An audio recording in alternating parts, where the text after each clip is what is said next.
Citipointe Live is a worship team from Citipointe Church Australia. Recently, we hopped on a plane and went on tour to Cambodia. This is what we saw, what we felt, and what we experienced. This is the cause behind the commission.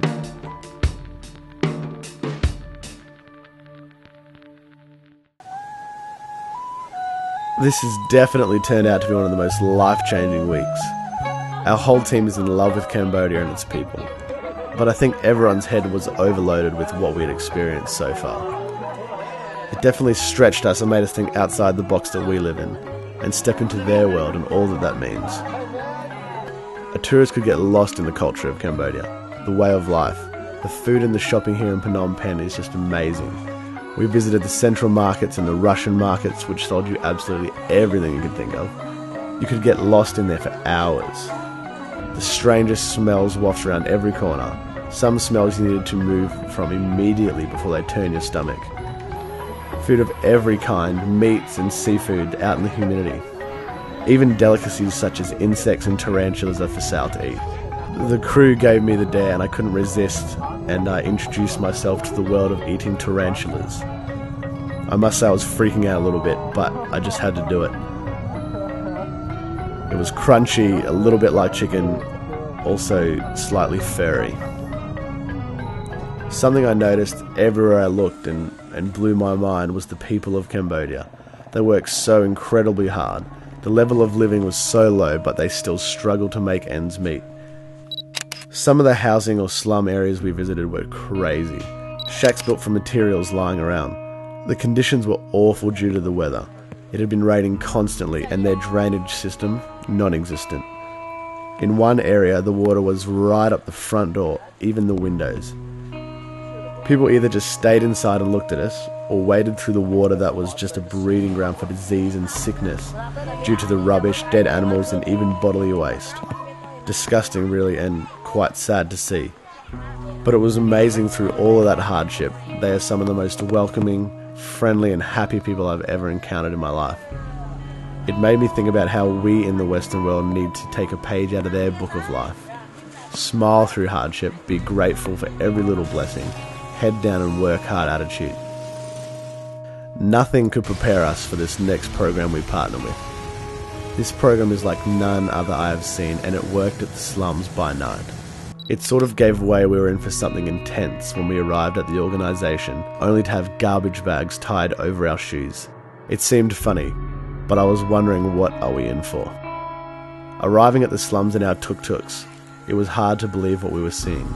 An entire slum village of shacks and makeshift homes that went for acres and acres. It was black and a little bit scary. Alright, so we're in the slums here, which is an ex-rubbish tip where these kids live and the families live. And it's pretty full on that people live like this, so it's really incredible to be here and experience what's going on. And tonight we're going to give out food parcels to the families in the slums, and so it's really awesome to be here, and heartbreaking but incredible experience at the same time. So it had been raining that day and most of the houses were at least ankle deep in what seemed to be mud, but we were informed was actually sewage. The garbage bags make total sense now, and I'm glad it was dark and I couldn't see everything. With our local guards, we sludged through the mud, rubbish and sewage from home to home, bringing food packs and bottles of fresh water. Even the local rats made their debut for us. And words cannot be put to this. This ain't right for people to live like this. There was no electricity other than a few random shacks that were lucky enough to have one lit light bulb or a random TV with 40 people huddled around it. The stench was incredible. At times, the liquid we were stepping in became so deep it went over the top of our garbage bags and straight into our shoes. But for some reason, it all didn't matter anymore. Here we are in the lowest form of poverty I've ever seen, having the opportunity to reach out and share some of God's light and love in this dark place. We felt like the luckiest people alive to even be here and be a part of it all. The sewage didn't matter in the slightest anymore. I wondered if we were intruding or being rude, filming their homes. But these happy faces, which consisted of up to 10 people in one small room, grandmas, brothers, sisters, aunties, parents, babies, all smiling and thanking us in Khmer. You get a real sense that they're not embarrassed, but this is the only way they know to live life. At that moment, I wish I was the wealthiest man ever, and I could rid this whole country of this. Seriously, there has to be something more we can do. I left that night with so much on my mind and my heart, so much to process. What can we do? What little part can we play? Everything I've seen this week, what would you have me do with it? I keep asking myself and asking God.